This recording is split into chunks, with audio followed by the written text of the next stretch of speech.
It's time now. Show on WSTU. The opinions expressed are those of the program host and guest and not necessarily those of WSTU. WSTU does not endorse products that may be mentioned. Any reproduction or retransmission of this broadcast is strictly prohibited without written consent of WSTU. It's time to call in with your questions and comments at 220-9788, 220-WSTU. And now, here's Casey Ingram. Well, good morning, Stuart. We are back here on a lovely Wednesday morning, and one of my very favorite regulars is back in the studio, Eric Miller from Talk About Martin. How are you doing, Eric? Do usually without, but you know. It's another day. Yes, another day in paradise. Different cloud cover. There you go. I hear you. So Talk About Martin. I'm one of the contributors there. I absolutely love it. You started this website to talk about Martin. It's all about Martin County. Anything that is going around, whether it's Indiantown, Sewell's Point, Stewart, school board, all kinds of issues. All kinds of stuff. We actually have a new contributor that's going to be coming on board soon. His name is Dennis Martin, and he comes from the alphabet class, meaning the three-lettered agency class of people, retired, FBI, CIA, kind of black hat. Cool. And he understands a lot about what's going on with the globalist movements and things like that. And I've asked him, since we're talking about Martin and not talk about the entire world, if he can try and help bring some of the globalist ideas and philosophies and plans that they have together and show us how they're actually playing out in local government these days, especially here in Martin County, to kind of bring some awareness to the fact that a lot of this governance isn't really self-governance all of the time. It's great ideas that are brought in by a lot of globalist players, like the World Economic Forum, with the Great Reset, Build Back Better, et cetera, et cetera. So it's not a conspiracy theory anymore. It is a straight up conspiracy. And anytime that someone wants to change your form of government for the worst and take you to a more totalitarian or authoritarian system, that's for real. And we're going to have him try and help put this out in lay terms for us and explain things out with some facts and stories and history and things like that have taken place. That is wonderful. So you're getting quite a few contributors on Talk About Martin now. So it's kind of like the Talk About Martin. If you think about it like a bicycle wheel, there's the Talk About Martin website, and all these spokes are different contributors that come in from each spoke to talk about their area of interest or expertise. So exactly. And then you can find other people that have different interests, or maybe one's more similar to yours on there as well. So we're growing, and we have, we're getting good response from people in the local market on it, or we wouldn't be doing it for free. Right. Well, hopefully someday we'll see, maybe we can get some monetary support with it. But right now it's a wonderful resource for residents. And it also talks about government meetings. There's calendars on there that you can find out what's going on. So Talk About Martin. Let's talk about Martin a little bit. We usually talk about Indiantown a lot.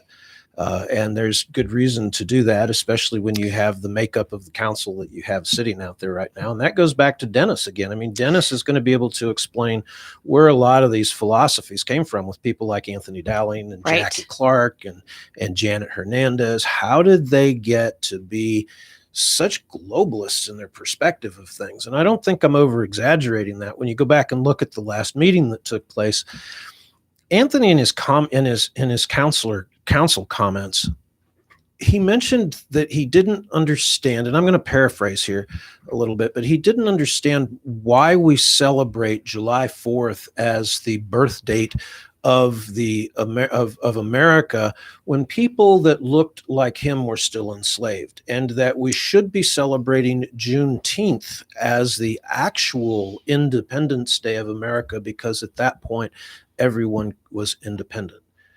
Unbelievable. That is even hard to fathom that anybody wants to change the birth date of our country. The mental gymnastics that you have to jump through in order to get to that point is ludicrous, absolutely ludicrous. Juneteenth was, I'm not even going to go down that road, but it's It's sad. It's not the birth date of our country, that for certain. And you had brought an audio clip. We weren't able to tee it up in time for today's show, but maybe in a future show we can come back and revisit this topic again. Well, I'll tell you what we can do. If you'd like, we can go ahead and post it to your page later Absolutely. today. I'll make sure Talk it gets about on Martin. your page, Okay. and we can put that particular clip up there and invite everyone to listen log for in yourself and listen to yourself and display your comments on there for or against. If you've got a good reason why we should rename July 4th Juneteenth, I'm all about hearing it. I can't imagine that there is one, but hey, man, I'll tell you you're crazy, but I'll listen to you. Right. You'll at least listen. So. I'll at least listen.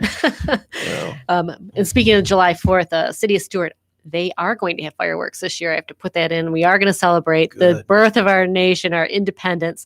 There's not going to be an air show this year, but you know what? The fireworks are going to be a lot of fun. And City of Stuart, post-COVID, we're getting back to normal again. Amen. What happened to the air show? Why are they not doing it this year?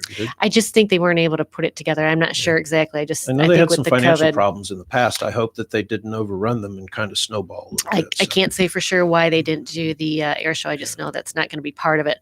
If you remember, though, the last 4th of July was the first time they brought the air flyover in for the City of Stuart. So I'm not talking about the air show in November. I'm talking about the flyover they had for the 4th. I see what you're saying. Right, okay. right. All right. That was kind of a new thing, and then COVID hit last year, so I think we're slowly getting back into things. Have you seen the latest on these COVID numbers now? The CDC is coming out and saying, well, the majority of the deaths that were actually attributed to this weren't actually attributable to COVID. And you still have places that are saying, keep your masks on, listen to the CDC. Well, now they're talking about the Delta variant, which is frightening because, there's talk out there of shutting down once again because of this Delta variant. And Australia is already shutting down because of this variant. The UK has it running rampant, so to speak. Say hello to Mad Max. So, really, I mean, you shut down again and do what's already being done to this economy. We're at $3.09 a gallon in Indiantown for gas right now, and I don't see it stopping anytime soon. Well, the whole thing, I mean, right now, the economy, I feel like it's a little bit on a bubble because we have just been kicking the can down the road with all the government giveaways. Yes, we have. And, even mortgage forbearances, they were supposed to end this month. Government just put it out another month. So the forbearance is the end of July, which great for the person that's renting the apartment, right? But what about the landlords that have to cover their expenses? Their mortgage with the their bank, mortgage, that's right. Them forbearance they're not on anything. And they never would. And if they did, they'd say, well, you just owe it to us in the arrears with interest. Exactly. Here's your payment. Time's up. Okay. You had a chance not to pay it. Hope you've been saving your money. Exactly. So it is. It's crazy. It's a crazy time right now. And you're watching, I watch a lot of the news on the financial markets, and it's very uncertain. There's a, kind of a rumbling that's going on under the surface that says, well, look at the real estate market watch out. In Martin County and how inflated it actually is. The homes in Indiantown that normally in a realistic market would be selling for $50,000 to $75,000. Your Mediterranean Avenue, Baltic Avenue type homes are selling upwards of $155,000 to $175,000. Now, to put that in perspective, 20 years ago, give or take a few months, actually on July the 4th, I bought my home, one of the homes that I had owned in Rocky Point, and we paid $189,000 for a 2-story, multi-square foot with a pool, gazebo, beautiful house. Right. $189,000, and now you're talking about 900 square foot homes that are in need of serious repair, that are selling for $155,000 to $177,000. It's unbelievable. And you look at the market, homes are on one day and they're pending the next. It's such it's overheated market right now. It's a little frightening. 2008 was not that long ago. I mean, it's at the forefront of many of our memories. Well, there's an old saying. There's an adage that goes along with this great reset idea that they're talking about, and that is that we can't actually bring everyone up to America's standards. So the idea is, in order to get us all collectively on the same economic and social and climate scales, we have to bring America down to the rest of the world's standards. And the things that are taking place within our economies, within our banking system, within our governance, are all designed to do just that. The Great Reset said in 2030, don't expect to own anything and you'll be happy. You'll rent. You just rent everything. And then you have BlackRock that's out buying up just large blocks of homes, 150% over the current asking value, so they can put together large rental blocks that are out there. And I keep warning the people in Indiantown, the Anthonys, the Jackies, the Janets, all these gung-hoers, that they are going to actually create the gentrification themselves on their own neighborhoods. And just by playing along with this, they're gonna put themselves in a position. You're gonna end up with a new Northwood district. Right. Mark my words. In the next 4 to 5 years, you'll end up with a new Northwoods district in Indiantown. And you're familiar with the Northwood district down Tell us a little bit about it. Well, down in North Lake, Florida. The Northwood district used to be a historical, older 1920s, 30s, 40s homes. Okay. We have a lot of those in Indiantown because Indiantown's a cow town. It's been around for a while. There's adobe, fascia homes and just a lot of different styles of architecture that with a few extra dollars could be brought up to be very yuppie-ish, if you will. And back in the day, Northwood turned into the yuppie district, and it used to be predominantly diverse lower income market, but people went in and started offering, $25,000, $30,000, $40,000 over market value, and they thought they were in heaven. They said, "Sure, I'll sell to you." The neighbor sold, the next neighbor sold, the next neighbor sold. So now you have a whole neighborhood of generations that were displaced for a few extra $1,000, and that is, you're going to already start to see that. Well, you already are starting to see it take place, and they can't afford something to purchase, so that there's nowhere else to go. Pushes them into the rental market. Or it pushes them into a into a lower income area that they're right. Where else are you going to go? You need to put a roof over your head at some point. Brent Wallenberg, thanks for tuning in. A little different topic. Do you think it is possible that human activity dissolved the limestone under the Surfside condominium, causing it to collapse? And God rest those souls. Just a horrible building collapse down in Miami. I'm sure everybody's heard of it. Human activity. But human activity. I mean, what? Somebody digging underneath it? The building was put, from my understanding, and I'm not an engineer, and I'm definitely not an expert on this, but my understanding is that it had a parking garage under it as well. Right, it did. Okay. And, I saw that.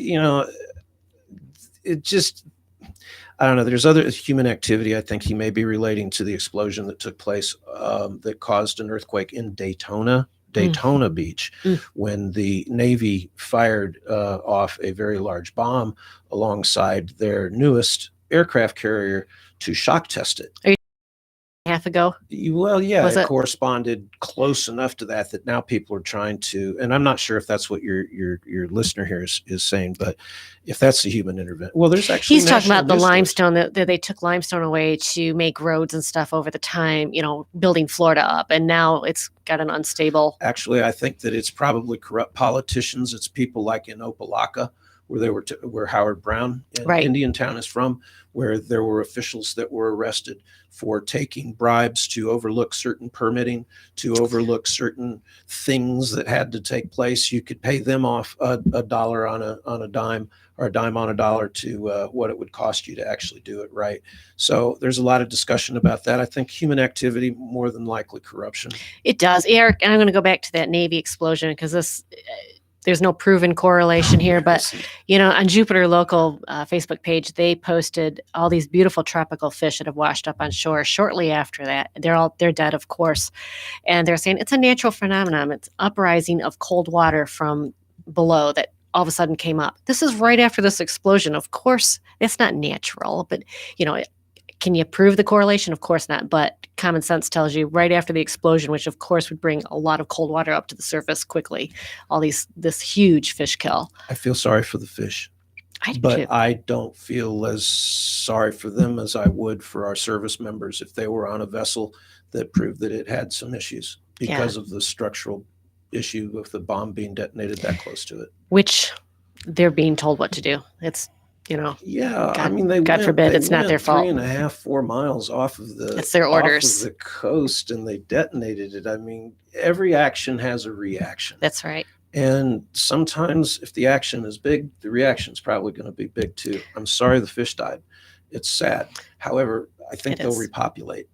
They probably They will, but it's just probably something will. that we as humans should be, in my opinion, we need to be cognizant of our actions because there are reactions. I agree. It's just a shame that we, we don't know. Was that a reaction up in Daytona that you just mentioned? They don't know. I mean, 3.5 miles out is not that far. Well, they did record a 3-point X on the Richter in Daytona, 3.2 if my memory serves me correctly, and which excuse me, the that's Daytona. There Right. was nothing seismologically detected from any reports that I'm seeing this far Interesting. south. Right. Yeah. No, I haven't heard of anything. Yeah, I haven't either. So I'm not sure. I don't know. We have the openness of communication these days where an idea can fly around the world instantly just by posting it someplace.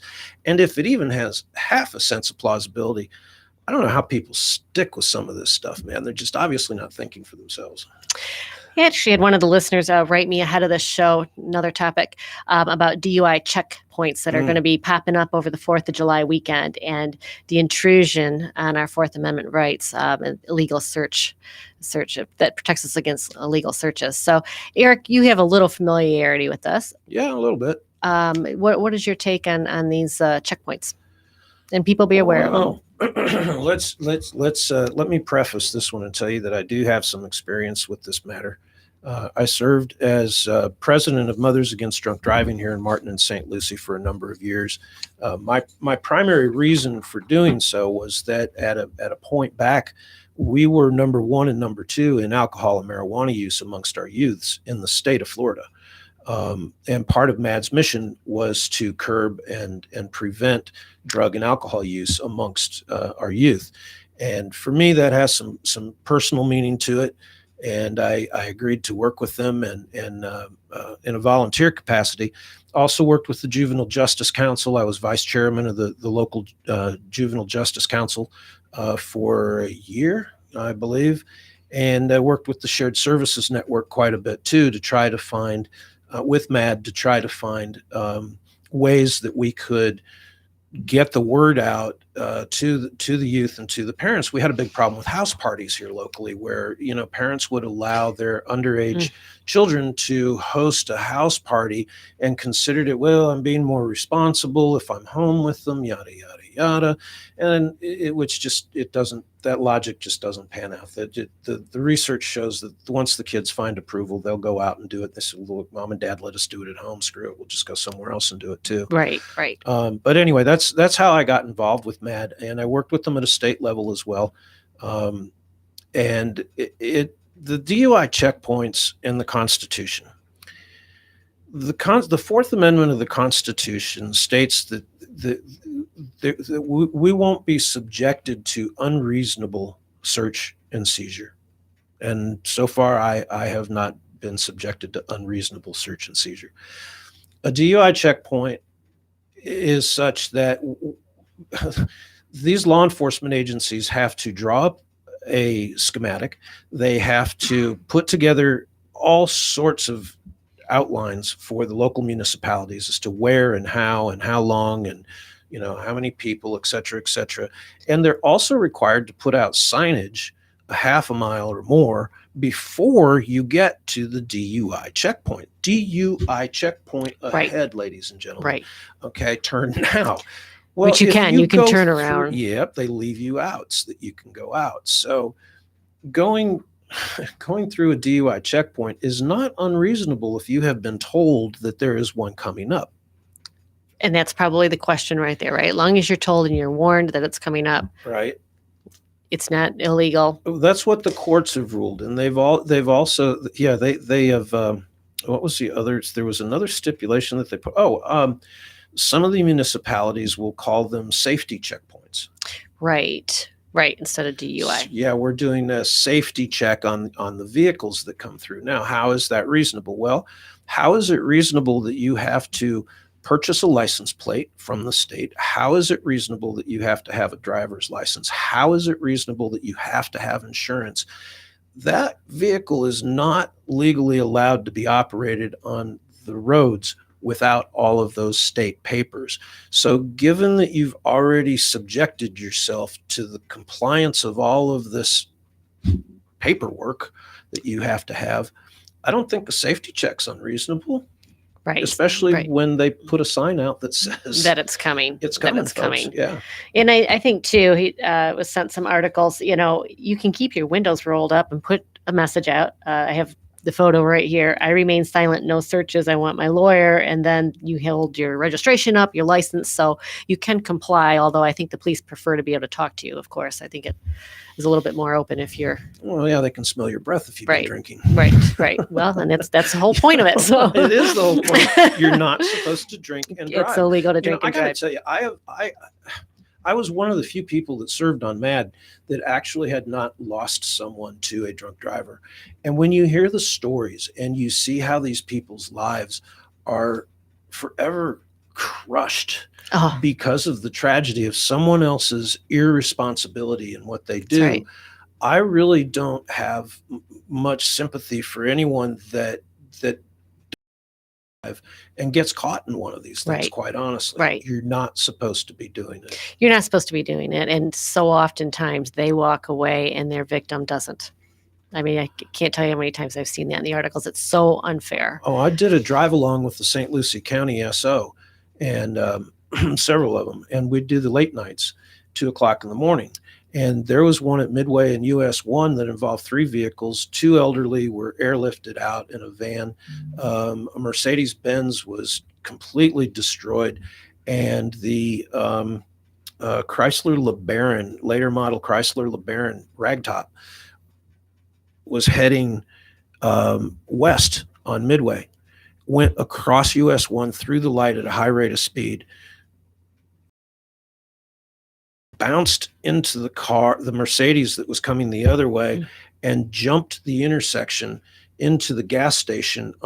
Literally jumped. You could see the skid marks. He still had enough momentum that he could skid, jumped the curb for at least 40 feet when the car landed, and they used the jaws of life to take his passenger out in the back. They did a blood test on the guy at it, and he was completely bombed.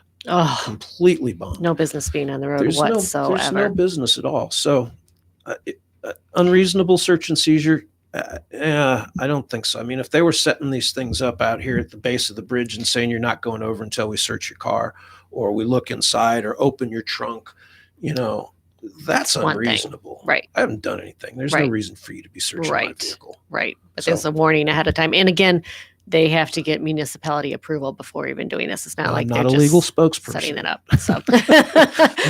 But I did hear that as well. Yeah, that is my understanding as well. We're going to be coming right back here in just a couple minutes. Tony Stevens, always good for you to be tuning in, and he has Tony Stevens Slow Ride, one of the founders of Foghat. He's over in the UK. And Tony, I'd love to have you on the show here again soon and talk about what's going on with COVID over there in the UK, because we got to get these entertainment professionals back to work. I'd like to have him over for dinner. Are you kidding me?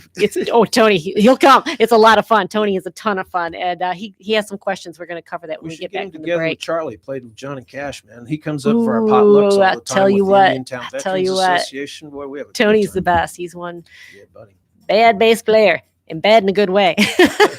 So when we come back, we're going to address your question, Tony. And also, I want to tell everybody real quick here, Freddie and Marina, I talked about a boat they had for sale. They also have a 12-foot Jumbotron make an offer. They said, we need to get this out of storage. It's one of those huge things you see that you can do advertising, what have you, and hook your computer up to it. It can be a 12-foot TV if you have room for that, such a thing. Or it's a great promotion. So hit me up on Facebook, give me a message, and I'll make sure to connect you with the owner of that 12-foot Jumbotron. And we are going to take a short break, and we're going to return with Tony Stevens' question and Eric Miller talk about Martin after the break.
All right, we are back. I have Eric Miller with Talk About Martin, and we're just talking about all kinds of different topics today. Of course, we always talk about Indiantown, and we'll go back to that a little bit because we have some updates actually on the fire rescue station we need to cover. But before we do, before the break, we were talking about checkpoints for drunk driving. Mhm. Brent said maybe bars should be given incentives not to let people drive drunk, and my understanding, I think that there's legislation out there that's tried to prevent bars from letting people walk out drunk. I mean, bartenders can stop serving if they see that you're overserved. I think they're trying to go that way, but I don't know what kind of incentives you could give them to do more. I don't either. Yeah, it's their business too. It's kind of a double-edged sword. So it's people have to take personal responsibility. It's like selling to a younger person. Yeah. You'll get these stings. When I worked with Matt on this, we would take a sheriff with us, but we wouldn't arrest them. And Matt would find a person that was under 21, and our ad and the sheriff would go with us, and we'd send the under 21 in, and no money, and say, hey, I can I bring you the money? I live down the road. Can I bring you the money back? Will you sell this? Yeah. Go ahead. Really? So, and then the man with the or with the police and talk to people about it. But if they if the police actually do it, they will arrest the clerk that's up there, and they will close the store. If they're the only person that's in there, they'll close the store and they'll take the person to jail. So as they should. That is their duty to make sure they're selling to somebody of age. Exactly. That is legal. Okay, Tony Stevens, he says, I'm ready. I will drink and not drive, but he's ready for dinner. So, but Tony is wondering about the condo collapse in Miami. There's around 150 people, I think 149 that are still missing. Yeah. They found 12. It's just so incredibly tragic. I'm sure most everybody's heard about it, but it was a building, 12-story building that collapsed around 2 a.m.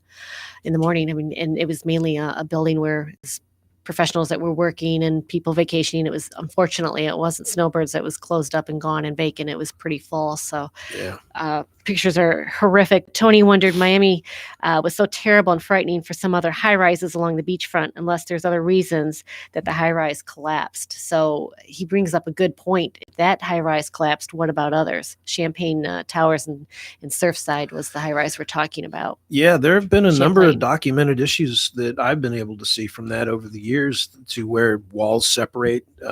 You're seeing cracks in the foundation. It's not just one thing. It's a lot of stuff that's taking place. And there was a structural change in that. No doubt about it. There's some warnings that's being reported back in 2018 on this building. So, and, it just wasn't repaired. And now, here we are in 2021 and had a third of that building collapse. So I would think that there's going to be a lot more attention paid to all of our condos up and down the coast, seeing that this one has happened. It was built, I think, in 1980, so just over 30 years old. If I'm not mistaken, and I could be, but I don't think I am, this is the same city that the city manager, the city manager fired from and was hired by Opelika during the time that Howard Brown was there, because the manager overlooking permits and inspections and was taking bribes, a dime on the dollar, to get around a lot of the things. Now they're saying that the penthouse may have been improperly allocated on that building, and that it wasn't put together correctly. Clearly something went very wrong on that building. Corruption. Corruption, I bet. It'll probably come back to that. We'll see if it actually is proven. That's the other issue, right? Well, there's 2 other buildings down there they're thinking about eliminating people from now because there's looks on some of them. Thank goodness they are. I mean, $600,000 and $700,000 condos. I mean, good heavens. It's hard to even fathom. I mean, very expensive place to live. You're oceanfront, and you would never expect something like that to happen. I mean, this is so frightening, and I'm just speechless when I look at the photos, and it's just so sad. And God hope for a miracle, but it looks impossible. It's just it seems like for a long time, a lot of people in charge, not only the government, but a lot of things have been willing to say, maybe just this one, or let's just overlook this one time. Mhm. And the next thing you know, over a period of time, you begin overlooking so many things that Right. you don't have what you're putting the fascia up for. It's Right. not the same thing that you're actually telling people it is. And it usually goes towards the monetary benefit of somewhere else. It's always follow the money. It's human nature. In most anything. It is. It truly is. And it's getting old. It really is. That's not the American spirit. This whole racial thing and this whole taking advantage of people. It's a misportrayal. That is not what the American spirit is about. And really, when you go back and look at history of people like Thomas Jefferson, that lived in a state that it was illegal for him to free his slaves and maintain them, and told them all, I'm going to pay you. I'm going to keep you here. He took care of them like family. George Washington did the same thing with the people that were under his service at his estate. But they inherited this. It was part of the British lifestyle that was brought in and took over, not American lifestyle, but the British lifestyle. And the Americans said, look, man, this ain't right. This is not treating your brother as it should be. It was a long, hard road. Thomas Jefferson actually did 3 drafts of the Declaration of Independence that allowed blacks. It did away with slavery. And there were 2 states out of the 13 that said no. And because it had to be unanimous for what they were about to do in revolution, everyone had to agree with everything, and they didn't. By the 4th draft, it was gone. It was gone. It was gone. So the whole idea of America is a racist country is one of the most ludicrous things that I have ever heard in my entire life. It's ludicrous if you listen to the way that things are being replaced by people that are saying this. They're not real. And they're not even in line with what history really is.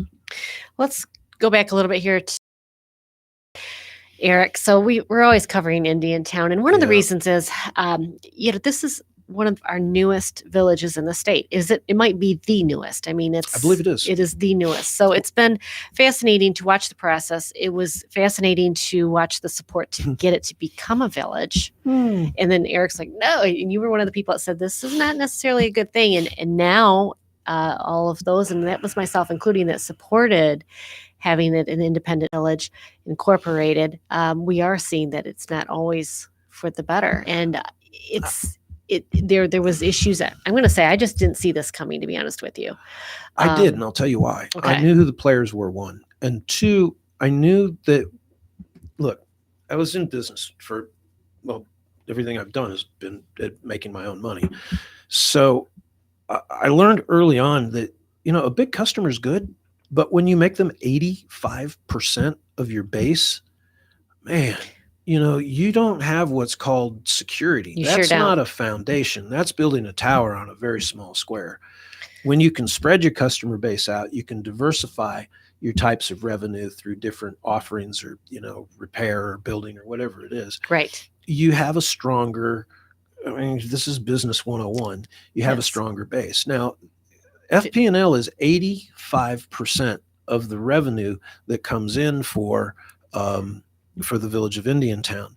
There is $222,000 or $228,000 that comes in from residential ad valorem taxes. That's it. Just a little over $250,000. And they're talking about things like spending $20 million on a power plant. Well, we can do it. We have all this money that comes in. Yeah, well, you have all this money that comes in. Now, 18 months from now, FP&L is due for renegotiation. I'm FP&L, and I'm looking at these guys, and I've got an 85% on them.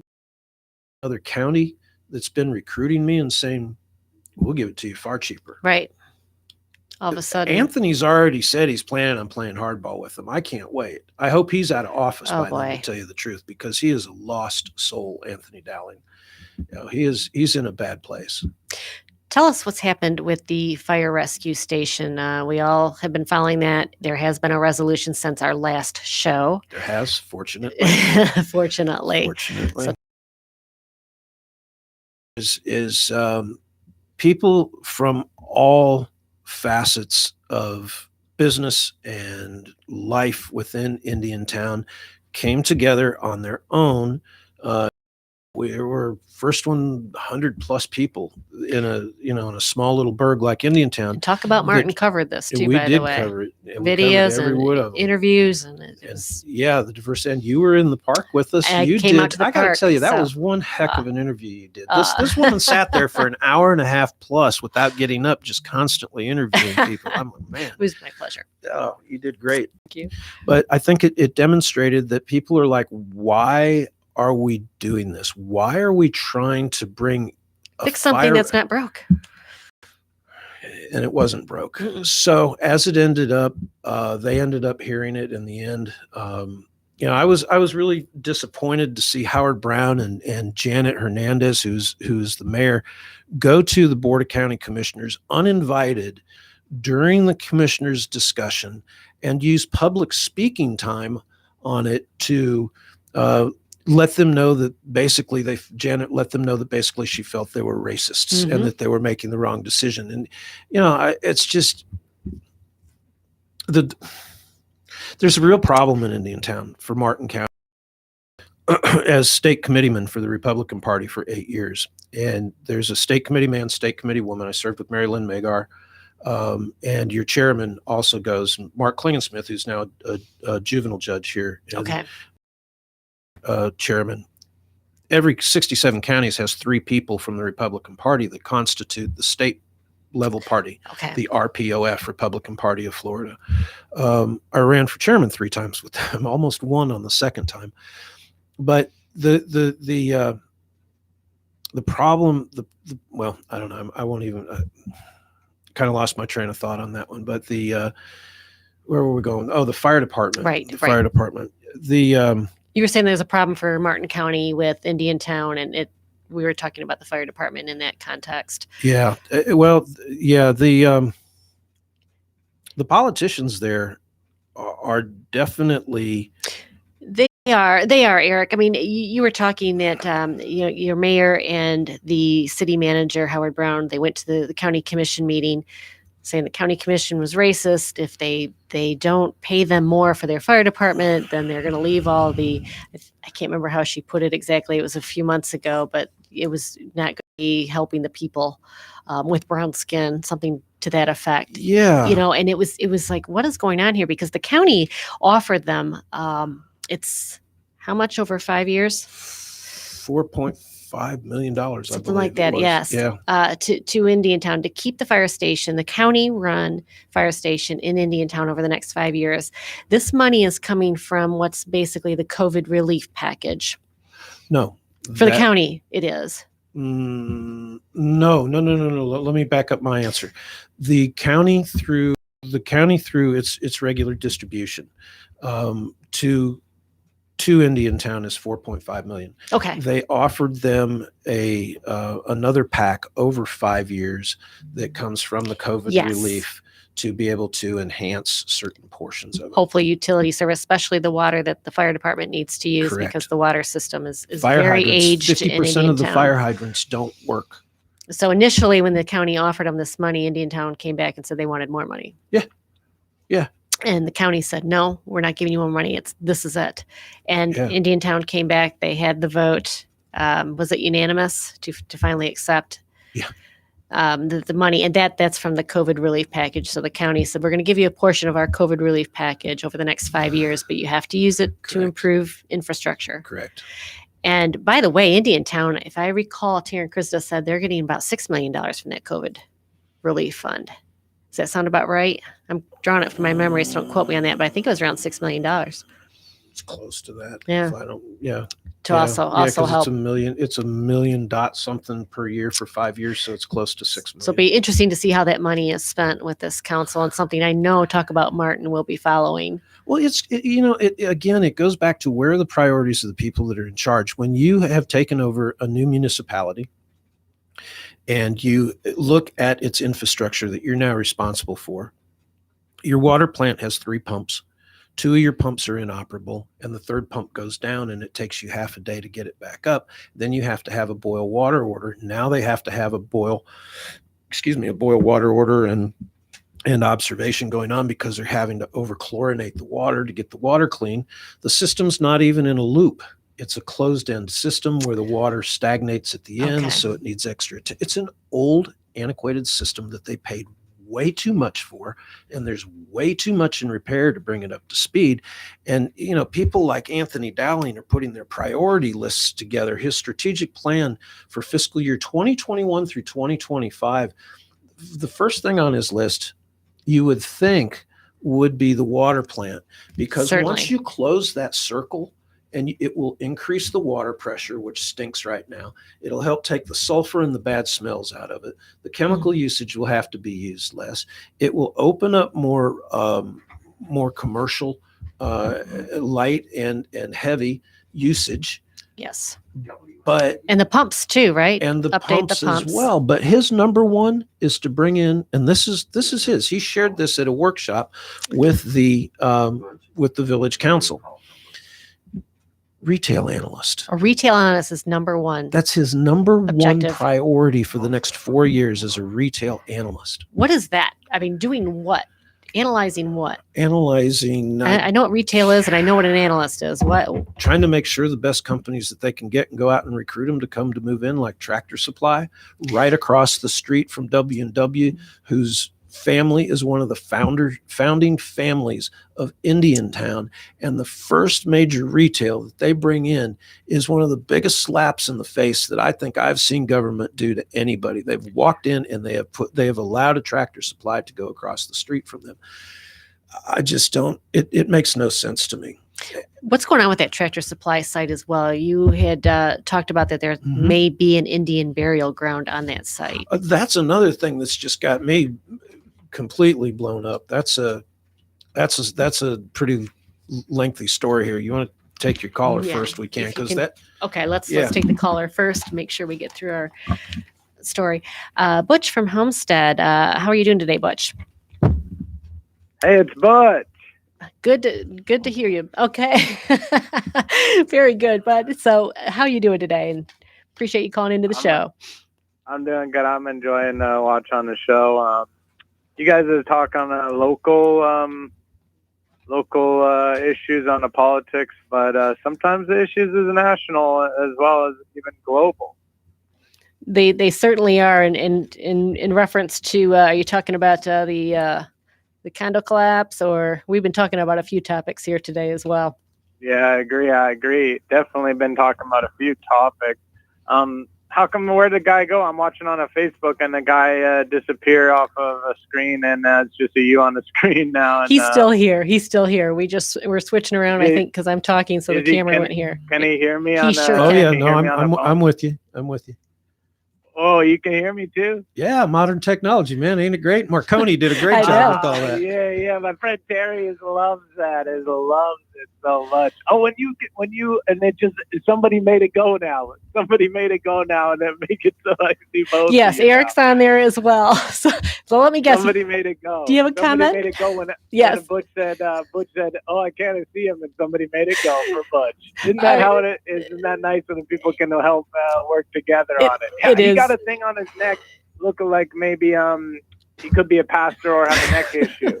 Well, I don't know. I'd like to think of myself as a high priest. What do you think? I don't know who you are.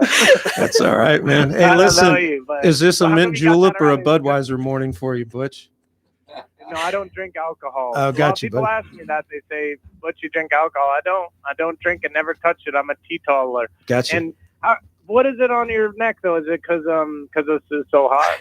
Well, actually, I live on a self-sustainable ranch. We make our own power. We grow our own food, and because it's hot outside, I like to have a bandana so that I can wipe the sweat, or using it in an emergency or whatever I need to, and it keeps the sun off of my neck. Because I'm an Irishman and I burn really easy. So there you go. How are you gonna make your own power? Yeah, no, we make our own. We do. We make our own power. I have 44 solar panels on the roof of my dojo, which is a gym, and we have a 30K battery pack that it charges during the day. So when the sun goes down, I can go completely off grid. But don't tell FP&L that, because there is a law that says that if you do not have a connection to the electric company, even if you can make your own electric, they will condemn your home. Really? You are not allowed to have Oh my occupancy. goodness. I don't understand all of it, but you're honestly one of the coolest guys I ever met. And Casey, I love your show and you as well. But this guy is one of the coolest guys I ever met. And Hey, man, maybe I'll leave right my too. phone number to the producer. I'll leave my phone number. You got it. And if you want to call me at one time, just I'm over in Homestead, and I can come over to your farm and help you do power. Help me do power. All right, Yeah, more power to the Help you people, with brother. making More your power power. to the people. Sounds right up my alley. Thanks, guys. You Thanks got for it. all you do. All right, man. Thanks for calling Take in, care. Butch. So we love to hear from our listeners, but Well, I'll tell you what, I'm not used to being called something nice. That made my day. I feel that better bandana anyway. around your Yeah, neck, I'll tell you, it gets them every time. It's just part of what I do. So we were talking about the agenda here in Indiantown, Yep. Anthony's agenda. So retail analyst is the number one priority for the Yep, next number one priority for him. He wants years. to, he want. What were we? There was something we had touched on here. We said we were going to come back to before. TSC. Tractor Supply. Yes, and we talked about the Indian burial ground. Yeah, the Indian burial grounds. Well, I got to tell you, I was really encouraged sitting and watching the Planning and Zoning Board. Now, this is a group of appointed citizens that take any development plans, like the LPA here. Scott Watson. You've met Scott Yes, Watson. Used yes. to serve on the. I think Joe Flanagan even sat on Indiantown there. Marina Yeah. owner, among other things. So they're the ones that when I want to build something in this county, or anyone does, we have to go before a review board of citizens to make sure that our plans, one, are going to be keeping within, the likes of the neighborhood and densities this and negotiate this, and you can't do that. You can't, and you pass it. So the planning and zoning boards are designed to do the legwork of the cleanup to keep the time away from the commission, who's already busy, I suppose. And once it gets to them, they have an LPA recommendation sheet of things that they found and their recommendations on the development as to what should go through. Tony Z had found out, Tony Zwiner, who sits on the local planning and zoning board, that years back there was an individual by the name of Frankie Wilkes, who is a Vietnam War veteran that has some health issues because of Vietnam War right now. Okay. And his family is one of the other founding families in Indiantown. Okay. Actually, their father served in World War II at Los Alamos and moved here with another family. So it was, they're good people. And what happened with this whole thing was that Frankie said, "Hey, man," he said, I got to say something. He said, if they're going to build on that, he said, as kids, we skipped school. There were 3 of them that skipped school. I knew one of the other men that at that point was a child that had skipped school. And they used to hang out in the woods back there, goofing off, smoking, doing whatever boys do when they skip school at 8 and 10 years old, right? He said that they witnessed a burial. And they said that the body was swaddled in cloth, and that they added it to a mound on the property. Well, this is in line with what a ritual seminal burial looks like. Okay. And we have someone else that I know that wasn't a witness, but knows who the family was and knows who the woman was that was, or the person was rather, that was buried within the mound. This is an old story. Okay. It's more than lore. It's knowledge amongst locals. Right. Well, as it turned out, one of the biggest opponents to, I would say, liberty, she's definitely a radical, was asking questions about things. And when Tony had brought up the fact during the meeting that he was told that there was an Indian burial mound on there, she raised her hand and chimed right in and said, "Oh, I've got it on my phone. I've walked that property and I've put everything that I see at GPS coordinates so I know where my trail is when I'm Oh my walking." goodness. Okay. She says, "I've seen foxes. I've seen this. I've seen that." And she says, "I know right where it is. It's 15 feet in diameter and a certain number of feet high," and yada, yada, yada. Well, as it turns out, there was a tractor that had gone through and created some roads. And that was one of the things that they had bulldozed over. Oh, So when Tony brought this up, it created quite a controversy. People didn't want to hear it. They called him a liar. They said he was just trying to be a stick in the mud. I'm thinking to myself, this is human sanctity, folks. Where do we get it? And this is what the other side is about in right. Indiantown. Things like having a retail analyst instead of your water plant as the number 2 priority. Now, the next thing that they're going to start talking about next week is their Taj Mahal. That is where they paid over $400,000+ over property value for the prime piece of retail real estate just at the foot of the bridge in town, so that they could build a 2-story Taj Mahal with a swimming pool in it, which the YMCA already has, so they could put other things that other places already have in town. So instead of trying to help build back up the infrastructure that's in town, they are trying to become the infrastructure. And that's part of the mindset of these progressive socialists that think that we can do for the people.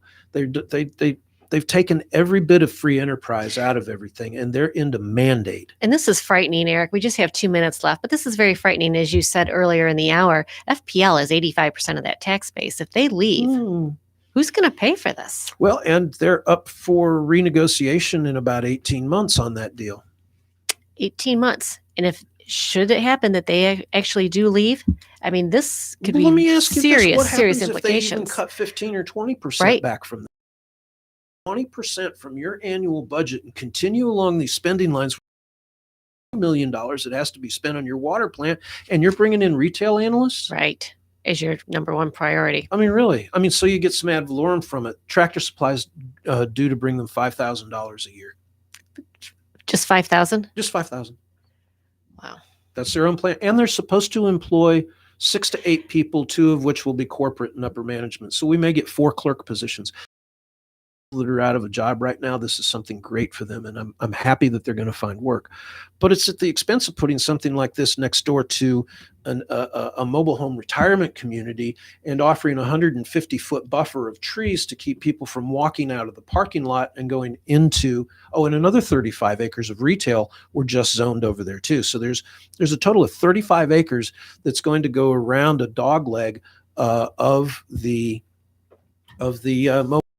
Well, we've had Eric Miller on with Talk About Martin. We're winding down. I have just about 30 seconds. Eric, you'll be back in July. We're gonna pick this up. Yeah, I hope so too. Lord willing, we'll all be back in July. Next week, Richard Geisinger is going to fill in the show for me. I'm going to be out on vacation, so Richard will have a surprise guest. I'm not sure who he'll have in the studio yet, but be sure to tune in Wednesday at 10 a.m. And to all of you out there, have a good one, and we'll see you next Wednesday.